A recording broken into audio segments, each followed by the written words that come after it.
누구나 닮고 싶은 믿음의 조상이며 또 이스라엘 민족의 시작은 아브라함입니다. 과거나 현재나 영웅을 영웅답게 미화하는 것이 일반적인 모습입니다. 근데 성경은 믿음의 조상인 아브라함을 미화하지 않고 오히려 그의 비참한 모습을 적나라하게 소개하고 있습니다. 토요일에 살펴본 것처럼 아브라함은 갈 바를 알지 못하고 고향과 친척과 아버지의 집을 떠나 하나님께서 보여줄 땅으로 가라는 명령에는 믿음의 결단을 잘해서 순종을 했습니다. 믿음의 조상답게 가는 곳마다 제단을 쌓았습니다. 하나님은 그런 아브라함에게 가나안 땅을 후손에게 주시겠다고 약속을 하셨습니다. 그런데 그렇게 약속을 받고 가는 곳마다 제단을 쌓았으면서도 이상하게 아브라함은 가나안을 벗어나 네게보로 갔고 결국에는 그곳에 기근이 들자 하나님께 기도하지도 않고 하나님의 지시를 받으려 하지도 않고 바로 애굽으로 가게 되었습니다.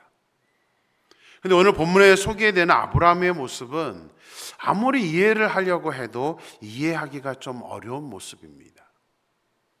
애국까지 가는 거는 뭐 그럴 수 있다 치지만 오늘 본문에 소개되는 내용은 조금 차원이 다릅니다. 자기 마음대로 애굽에 간 것만이 아니라 이제는 애굽에 가서 아내를 누이라 속이게 되는 그 모습이 등장을 합니다. 아브라함이 아내를 누이라 속인 이유도 또 황당합니다. 우리 왜 누이라 속였는지 12절에 설명이 되어 있는데 우리 12절 말씀 같이 보겠습니다. 애굽 사람이 그대를 볼 때에 이르기를 이는 그의 아내라 하여 나는 죽이고 그대는 살리리니. 무슨 이유죠? 자기의 목숨을 살리기 위해서입니다. 아주 단순합니다.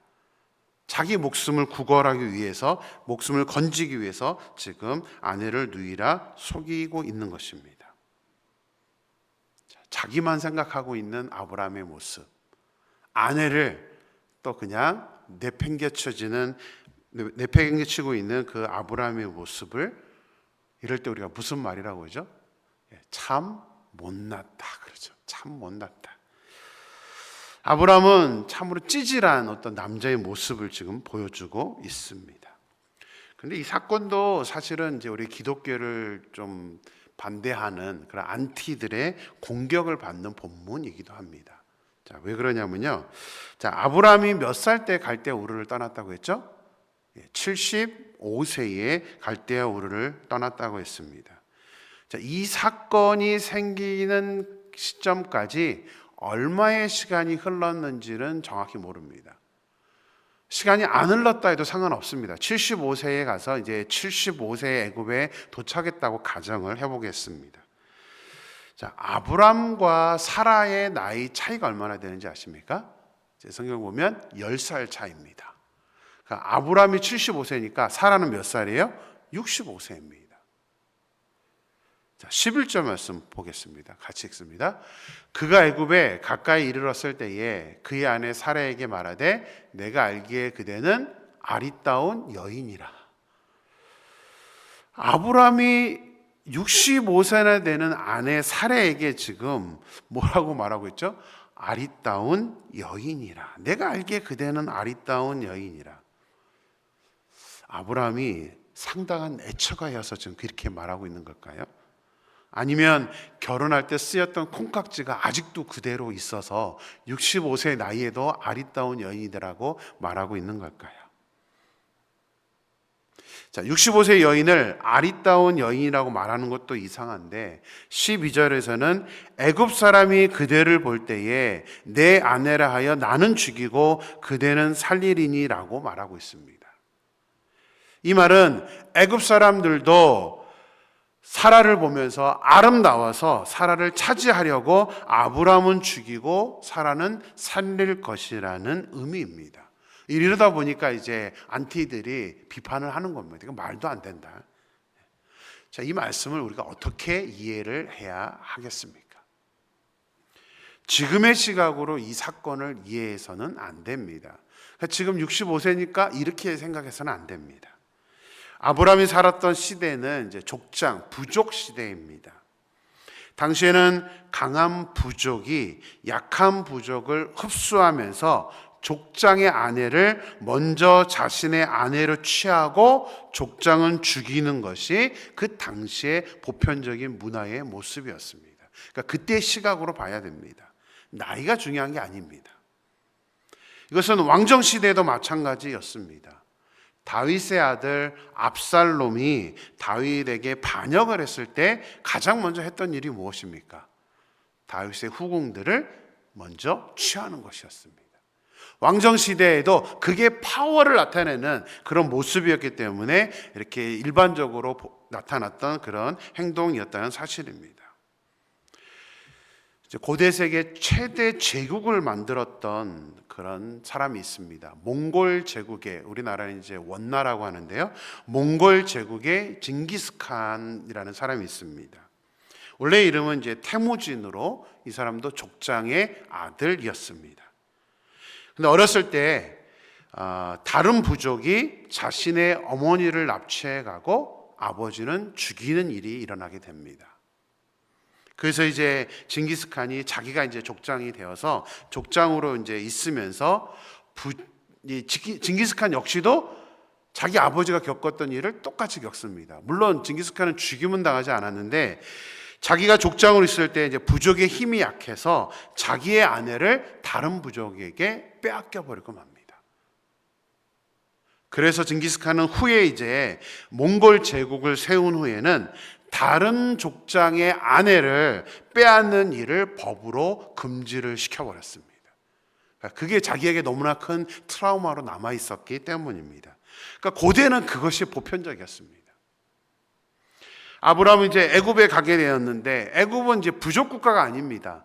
부족 국가를 넘어서 이제 이미 국가를 이룬 상태였기 때문에 사라의 나이와 상관없이 아브라함은 그 애굽의 왕이 사라를 취하고 자신은 죽일 것이라는 것을 아브라함은 알았기 때문에 그것을 좀 두려워했던 것입니다. 사라를 누이라 하면 아브라함 자신은 족장이지만 아내가 없기 때문에 죽지는 않을 것이라는 그런 얄팍한 계산을 했던 것입니다. 자, 그럼 질문이 생기지 않습니까? 아브라함이 그걸 알고 있으면서 왜 애굽에 갔던 것일까요? 뻔히 아는데 애굽으로 갔던 이유가 무엇이죠? 아예 가지 말았어야 됩니다. 아무리 기근이 왔더라도 하나님이 약속하신 것을 믿고 가나안에 있었으면 이런 일은 발생하지 않았을 것입니다. 자, 기근이냐, 아내를 빼앗기고 자신이 죽을 수도 있는 일이냐, 여러분 같으면 어떤 것을 선택하시겠습니까? 자, 사례가 65세였기는 했지만 그럼에도 불구하고 아마 상당한 미모를 가지고 있었던 것 같습니다. 또 미모만이 아니라 사람들이 좋아할 만한 어떤 족장의 아내에 대한 품위가 있었던 것 같습니다. 그래서 애굽 사람들도 바로 왕도 단순히 족장의 아내니까 라고 취하는 정도가 아니라 사례를 마음에 들어 했습니다. 자, 16절 말씀 같이 보겠습니다. 같이 읽습니다. 이에 바로가 그로 말미암아 아브라함을 후대함으로 아브라함이 양과 소와 노비와 암수 나귀와 낙타를 얻었더라. 족장에 속해 있는 여인이니까 그냥 뺏는 것으로도 뭐 충분한데 이 애굽 왕 바로는 그 사례가 너무나 마음에 들었던지 이제 아브라함에게 대가를 지불해 줍니다. 후대했다 그러죠. 이제 대우를 해주면서 양과 소와 노비와 암수 나귀와 낙타를 얻게 됩니다. 사례를 강제적으로 빼앗긴 것은 아니지만 결국에는 돈에 팔아 넘긴 셈이 되어버리고 맙니다. 자, 아내를 넘겨주고 양과 소와 노비와 암수 나귀와 낙타를 얻은 아브라함은 그날 밤 어떤 마음이었을까요? 여러분의 상상에 맡기겠습니다. 성경에 나오지 않으니까요. 좋아했을 수도 있었을 거고 아니면 비참하게 생각했을 수도 있었을 것입니다. 아브라함을 보면서 안타까움과 때론 분노의 마음도 생기지만 사실 한편으로는 위로를 받게 됩니다. 빼앗겼다는 것이 아니라 이 또 다른 차원의 위로가 있습니다. 믿음의 조상인 아브라함도 저렇게 연약한 과거의 모습이 있었다는 사실 때문입니다. 근데 중요한 것은 우리가 아브라함 그러면 이런 연약한 모습은 잘 기억하지 않습니다. 그저 우리에게 아브라함은 믿음의 조상, 이스라엘 민족의 시작, 그러면서 좋은 면만 우리가 기억을 하고 있기 때문입니다. 하나님이 아브라함의 부족한 모습을 이렇게 성경에 적나라하게 기록한 이유는 우리에게 주시는 하나의 도전입니다. 아브라함도 처음에는 믿음의 조상이라고 하는 아브라함도 처음에는 믿음의 모습이 충만하지 않아서 저렇게 실수하고 넘어졌다는 사실을 우리에게 말씀하기 위해서입니다. 그래서 우리에게 적용할 수 있습니다. 비록 우리가 지금은 믿음이 약해서 현실적인 문제 앞에서 넘어지기도 하고 두려움 때문에 하나님의 약속을 붙들고 결단을 하지 못하는 우리의 그런 연약한 사람입니다. 하지만 절대 그 단계에 머무를 수 없다는 사실을 이 아브라함의 모습을 통해서 깨닫게 됩니다. 우리도 아브라함처럼 언젠가는 좀 더 시간이 흐르면서 우리의 믿음이 충만해져서 아브라함처럼 믿음의 조상으로 하나님께 붙들려 쓰임 받을 수 있다는 사실을 오늘 말씀을 통해서 우리가 깨닫게 되기를 주님의 이름으로 축원합니다. 아브라함의 비겁함으로 인해 애굽 왕 바로는 아브라함의 아내를 이제 바로의 궁으로 이끌어 들였습니다. 그런데 이 일로 인해 바로는 하나님께 큰 재앙을 받게 됩니다. 바로의 입장에서는 굉장히 억울한 일입니다. 큰 나라의 왕이라고 강제로 살해를 취한 것도 아닙니다. 아브라함에게 많은 값을 치르고 얻은 것이었습니다. 게다가 아브라함이 자기의 아내가 아니라 누이라 했기 때문에 도덕적으로도 아무런 문제가 되지 않는 일이었습니다. 그런데 왜 하나님은 이 일로 인해서 바로에게 큰 재앙을 내리신 것일까요? 어제 살펴본 것처럼 하나님이 아브라함에게 약속하신 아브라함의 칠복 때문입니다. 그 7가지 복의 문제 때문에 지금 바로는 재앙을 받았던 것입니다. 첫 번째 복이 무엇이었죠? 너로 큰 민족을 이루게 하겠다는 것입니다. 너로 큰 민족을 이루게 하겠다는 이 약속은 아브라함에게만 주신 게 아닙니다. 아브라함과 사레가 한 몸이었고 부부였기 때문에 이 약속은 사라도 포함되어 있는 그런 약속입니다. 큰 민족을 이루려면 아브라함 혼자서는 되지 않습니다. 사라도 하나님께서 안전하게 보호해 주시는 것입니다. 그런데 아브라함은 이기적인 마음, 자기만 생각하는 자기중심적인 마음으로 자기만 생각한 겁니다. 자기만 죽을까 봐 사례는 그렇게 내놔도 상관이 없다라고 판단을 했던 것입니다. 그러니까 애굽 왕에게 넘겨준 거죠. 이게 이제 아브라함의 말씀을 올바로 이해하지 못하는 아브라함의 문제였습니다. 더 이상 두고 볼 수가 없었기 때문에 하나님은 직접 개입을 하신 것입니다. 아브라함의 7가지 복 중에 5번째와 6번째 복이 있습니다. 어제 토요일 날 봤죠? 같이 보겠습니다. 아브라함에게 축복하는 자에게는 복을 내리신다. 또 아브라함에게 저주하는 자에게는 저주를 내리신다가 하나님이 약속하신 복입니다. 이 말씀 역시 아브라함에게만 해당되는 약속이 아닙니다. 사라에게도 동일합니다. 아브라함과 사라는 부부이기 때문에 이 약속은 동일하게 이루어지는, 적용되는 말씀입니다. 그래서 비록 바로가 사라가 아브라함의 아내인지는 모르고 행한 일을 할지라도 하나님께 선택된 사람에게 한 행동이기 때문에 하나님은 그것을 심각하게 생각하셔서 재앙을 내리셨던 것이고 사례를 보호해 주셨던 것입니다. 그런 의미에서 하나님께 선택받은 우리들, 하나님께 쓰임받게 된 우리들은 아브라함에게 주신 7가지 복도 우리에게 동일하게 주신 약속입니다. 그만큼 우리들이 얼마만큼 소중한 존재인지, 하나님 우리를 얼마나 중요하게 여기시는지를 우리는 반드시 깨달아야 합니다. 우리는 그런 존재예요. 누군가가 우리를 축복하면 축복을 받게 되고요. 누군가가 우리에게 저주하고 우리에게 부족한 모습을 보인다면 하나님은 그것을 그대로 상대방에게 갚아주시는 것이 하나님의 약속이십니다. 하나님은 지금도 저와 여러분을 지키시고 보호해 주십니다. 믿습니까? 이것을 아주 잘 보여주는 말씀이 신약에 있습니다. 고린도전서 10장 13절 말씀 같이 보겠습니다.